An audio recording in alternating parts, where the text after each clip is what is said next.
ایران اور عمان کے درمیان آبِ ہرمز کے نئے روٹ پر اتفاق ہونے کے بعد وزیر اعظم شہباز شریف سعودی ولی عہد شہزادہ محمد بن سلمان کی دعوت پر اعلیٰ سطح کے وفد کے ساتھ سعودی عرب پہنچ گئے ہیں۔ نائب گورنر مکہ اور وزیر زراعت نے وزیر اعظم کا استقبال کیا۔ فیلڈ مارشل سید عاصم منیر بھی وزیر اعظم کے ساتھ ہیں۔ وفاقی وزراء خواجہ آصف عطا طاہر اور معاون خصوصی طارق فاطمی بھی وزیر اعظم کے ہمراہ ہیں، جبکہ نائب وزیر اعظم وزیر خارجہ اسحاق ڈار پہلے سے ہی سعودی عرب میں موجود ہیں۔ سرکاری ذرائع کے مطابق وزیر اعظم شہباز شریف دورے میں سعودی ولی عہد شہزادہ محمد بن سلمان کے ساتھ ملاقات کریں گے۔ خطے کی صورتحال اور دونوں ملکوں کی شراکت داری مزید مضبوط کرنے پر تبادلہ خیال ہوگا۔ 3 روزہ دورے کے دوران وزیر اعظم عمرہ بھی ادا کریں گے۔ وفاقی وزراء خواجہ آصف عطا طاہر اور معاون خصوصی طارق فاطمی بھی وزیر اعظم کے ہمراہ ہیں۔ یمن میں ایرانی حمایت یافتہ حوثی عسکریت پسندوں کے مارب اور حضر الموت میں یمنی ایمرجنسی فورسز کے ٹھکانوں پر حملوں میں 45 افراد ہلاک ہو گئے۔ یمنی ذرائع کے مطابق بیشتر ہلاک شدگان کا تعلق سرکاری فورسز سے ہے۔ تفصیلات کے مطابق حوثی عسکریت پسندوں نے مارب گورنریٹ کے قریب ایمرجنسی فورسز کی چھاؤنی پر 3 سمتوں سے درمیانے فاصلے تک مار کرنے والے میزائلوں سے حملے کیے۔ ان حملوں کے لیے خودکش ڈرون طیاروں سمیت 20 سے زیادہ پروجیکٹائل داغے گئے۔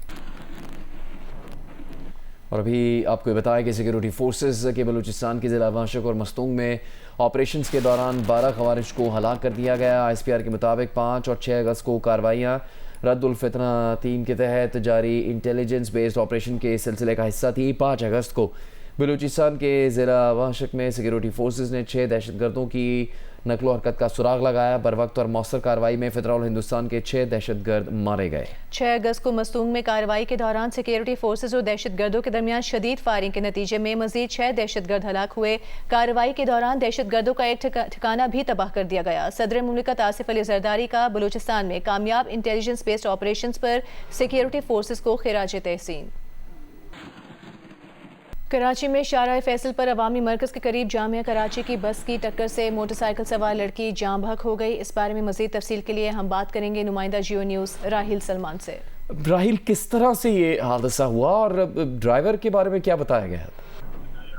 جی دیکھیں، اب سے کچھ دیر پہلے یہ شارع فیصل پہ عوامی مرکز کے قریب یہ واقعہ پیش آیا، جہاں پر ایک کراچی یونیورسٹی کی بس تھی جو کہ وہاں سے گزر رہی تھی اور اس کے ٹکر سے موٹر سائیکل پہ سوار ایک لڑکی جس کی بات میں شناخت سویرہ کے نام سے کی گئی، وہ اس واقعے میں جاں بحق ہو گئی۔ ہماری بات بھی پولیس حکام سے جو بتاتے ہیں کہ سویرے کے ساتھ اس کے والدین بھی بائک پر موجود تھے، وہ معمولی زخمی ہوئے، بہت معمولی ان کو زخم آئے ہیں اور سویرہ اس وقت جو ہے وہ اس کی باڈی اسپتال شفٹ کر دی گئی ہے جہاں پہ قانونی کارروائی کی جا رہی ہے۔ کینسر گوڈ کی یہ رہائشی تھی، محمود آباد کا علاقہ ہے کینسر گوڈ، اور اپنے والدین کے ہمراہ ایئرپورٹ کی طرف یہ لوگ جا رہے تھے کسی کام سے اور اس حادثے کا شکار ہوئے۔ واقعے کے بعد ڈرائیور نے فرار ہونے کی کوشش کی تھی، جس کو موقع پر موجود افراد نے تعاقب کرنے کے بعد اس کو پیش کیا اور اس کو پکڑ لیا۔ پھر اتنی دیر میں پولیس بھی پہنچ گئی تھی، پولیس نے اس کو گرفتار کیا، جبکہ اس کے ساتھ ساتھ جو بس تھی اس کو بھی ضبط کر کے تھانے منتقل کر دیے گئے۔ اس وقت لاش کی قانونی کارروائی کی جا رہی ہے، اس کے بعد اسے ورثہ کے حوالے کیا جائے گا۔ شکریہ آپ کا راحیل سلمان اس تفصیل کے لیے۔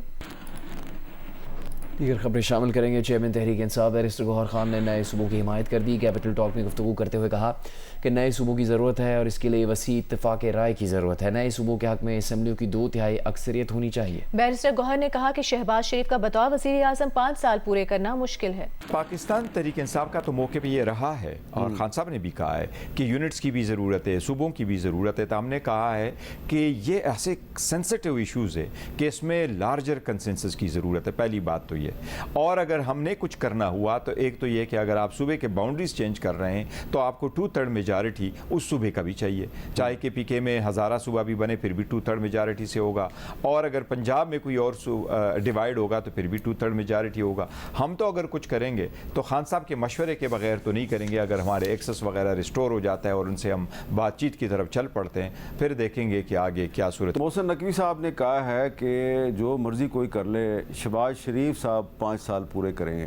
اب آپ کیا کہتے ہیں؟ میرا نہیں خیال کہ ایون شہباز شریف صاحب کا خیال ہے کہ وہ 5 سال پورا کریں گے۔ اچھا، یہ انہوں نے اس کے لیے کہا، میرا خیال ہے وہ بھی ایسا نہیں سوچتے۔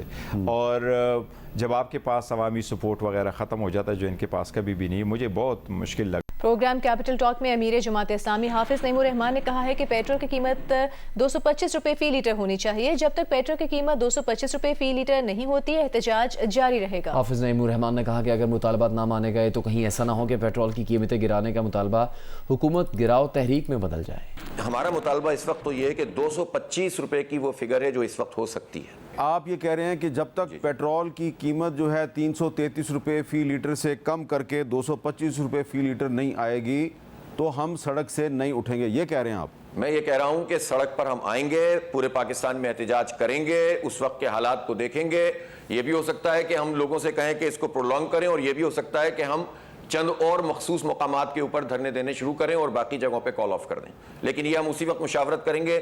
یہ حکومت پہ بھی انحصار ہے، اگر حکومت میں گڑبڑ کی تو یہ تو 510 مقامات، یہ 1510 بھی ہو سکتے ہیں. میں حکومت کو وارن کرنا چاہتا ہوں کہ اگر اس نے کوئی ایڈونچر کرنے کی کوشش کی تو پھر جماعت اسلامی کو تو پھر اور بھی طریقے آتے ہیں جو ہم استعمال کرنا نہیں چاہتے. ہم اپنی اس احتجاج کو پھیلانا جانتے ہیں الحمدللہ، اور ہمیں معلوم ہے کس طرح سے پھر جو ہے چیزوں کو اس طرح سے پھیلا دیا جاتا ہے کہ کہیں ایسا نہ ہو کہ یہ پیٹرول کی قیمت کم کرنے کی تحریک حکومت گراؤ تحریک میں تبدیل ہو جائے. تو اس سے شہباز شریف صاحب کو بچنا چاہیے اور اسے پرامن احتجاج کا ہمیں حق دینا چاہیے. پیٹرولیم مصنوعات کی قیمتوں میں اضافے کے خلاف ملک کے مختلف شہروں میں جماعت اسلامی خواتین ونگ کے تحت مظاہرے کیے گئے. لاہور میں امیر جماعت اسلامی حافظ نعیم الرحمان نے خواتین کی احتجاجی ریلی میں شرکت کی. لاہور میں خواتین کے احتجاج سے خطاب کرتے ہوئے امیر جماعت اسلامی حافظ نعیم الرحمان نے کہا کہ حکمرانوں کو پیٹرولیم مصنوعات کی قیمتوں میں کمی اور لیوی کے خاتمے کے مطالبات ماننا ہوں گے. انہوں نے کل ملک بھر میں 510 مقامات پر پرامن احتجاجی مظاہروں کا اعلان کیا. فیصل آباد میں بھی خواتین کی ریلی نکالی گئی. خواتین کی بڑی تعداد نے چنیوٹ بازار سے کچہری بازار تک مارچ کیا. پیٹرولیم مصنوعات کی قیمتوں میں کمی کے حق میں نعرے لگائے. ریلی سے صوبائی امیر جماعت اسلامی جاوید قصوری نے خطاب کیا. جماعت اسلامی شعبہ خواتین راولپنڈی نے مرید چوک سے لیاقت باغ تک ریلی نکالی. شرکا نے مہنگائی کم کرو، عوام کو جینے دو کے نعروں پر مبنی پلے کارڈز اٹھا رکھے تھے. ملتان پریس کلب کے باہر جماعت اسلامی خواتین ونگ نے احتجاج کیا. حکومت سے پیٹرولیم لیوی ختم کر کے قیمتوں میں کمی لانے کا مطالبہ کیا. پشاور میں بھی جماعت اسلامی خواتین ونگ کے تحت احتجاج کیا گیا. مظاہرین نے مطالبہ کیا کہ پیٹرولیم مصنوعات کی قیمتوں میں کمی کی جائے.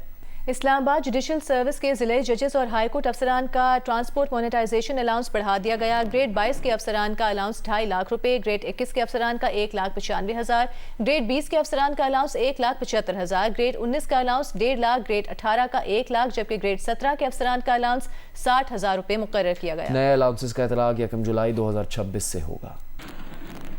کراچی پولیس کو میر رضا علی کی لاش ملنے کے مقام سے کچھ دور گولی کا خول مل گیا ہے. 9 دن بعد ملنے والا خول بظاہر 30 بور کا معلوم ہوتا ہے اور اس کا فورنسک کروایا جائے گا، جبکہ جوڈیشل مجسٹریٹ شرکی کے حکم پر میر رضا علی کی قبر کشائی کے لیے میڈیکل بورڈ تشکیل دے دیا گیا ہے. میر رضا کا دوسرا پوسٹ مارٹم 7 اگست کو کیا جائے گا. مزید تفصیل دیکھیے امین انور کی اس رپورٹ میں. میر رضا علی کی لاش گلستان جوہر کے علاقے سے 29 جولائی کی صبح ملی تھی. 6 اگست کی شام کو پولیس نے لاش ملنے کے مقام کے قریب ایک مرتبہ پھر سرچنگ کی تو ایک خول مل گیا. پولیس حکام کا کہنا ہے کہ خول بظاہر 30 بور کا معلوم ہوتا ہے، لیکن خول کا فورنسک کرایا جائے گا اور فورنسک رپورٹ کی روشنی میں ہی مزید معلومات ہو سکیں گی. ابھی فوری طور پر یہ بھی نہیں معلوم کہ یہ خول کس پسٹل کا ہے، کیونکہ ابھی تک پولیس کو کوئی پسٹل نہیں مل سکا ہے. دوسری جانب میر رضا علی کی قبر کشائی اور دوبارہ پوسٹ مارٹم کی درخواست اس کے والد میر حسن کی جانب سے جوڈیشل مجسٹریٹ شرکی کی عدالت میں دائر کی گئی. درخواست گزار کے وکیل جبران ناصر ایڈوکیٹ نے موقف اپنایا کہ مقتول میر رضا کا پوسٹ مارٹم ٹھیک طریقے سے نہیں کیا گیا. پولیس سرجن نے پوسٹ مارٹم میں خامیوں کی نشاندہی کی ہے. سرکاری وکیل نے دوبارہ پوسٹ مارٹم پر کوئی اعتراض نہیں کیا. کہا کہ یہ انسانی جان کا معاملہ ہے. رپورٹ سے ہی اندازہ کر لیں کہ تفتیش کیا ہو رہی ہے. نہ کرائم سین کو کور کیا گیا، نہ بلڈ ہے اس کا وہاں پر. ساری چیزیں انہوں نے 29 کو باڈی ملتی ہے، یہ 28 کا بتائے جا رہے ہیں. کبھی کچرا والا ڈھونڈ رہے ہیں، کبھی اس کے فائنینس کو لے آتے ہیں. مجھے انویسٹیگیشن انہوں نے کرنی ہے، میرا کنسرن صرف جسٹس کے. میر حسن کے وکیل جبران ناصر ایڈوکیٹ کا کہنا تھا کہ پولیس سرجن نے پوسٹ مارٹم رپورٹ کا پوسٹ مارٹم کر دیا ہے. انہوں نے ڈاکٹر اسامہ کی طرف سے جو نیگلیجنس کہہ لیں یا میل پریکٹس کہہ لیں آبزرو کی گئی کہ کیا کیا اہم شواہد پوسٹ مارٹم کے ٹائم پہ نہیں کھٹے کیے گئے وہ سامنے بیان کر دیے. اسی کی روشنی کے اندر ہم نے آج خود یہ کام پولیس کا ہے، پولیس رولز میں ان کے پاس اختیار ہے کہ وہ چاہیں اگر واقعی میں ایک ٹرانسپیرنٹ اور کمپریہنسو انویسٹیگیشن چاہتے ہیں اور شک و شبہات ہیں پوسٹ مارٹم کے حوالے سے تو وہ خود قبر کشائی کی درخواست آ کے دیتے کورٹ کے اندر، مگر انہوں نے نہیں دی. عدالت نے میر حسن کی جانب سے دائر درخواست منظور کرتے ہوئے سیکرٹری صحت اور پولیس سرجن کو میر رضا کے دوبارہ پوسٹ مارٹم کے لیے قبر کشائی کے لیے میڈیکل بورڈ تشکیل دینے کا حکم دے دیا. عدالتی احکامات پر عمل درآمد کرتے ہوئے سیکرٹری صحت نے میر رضا کے پوسٹ مارٹم اور قبر کشائی کے لیے ماہرین پر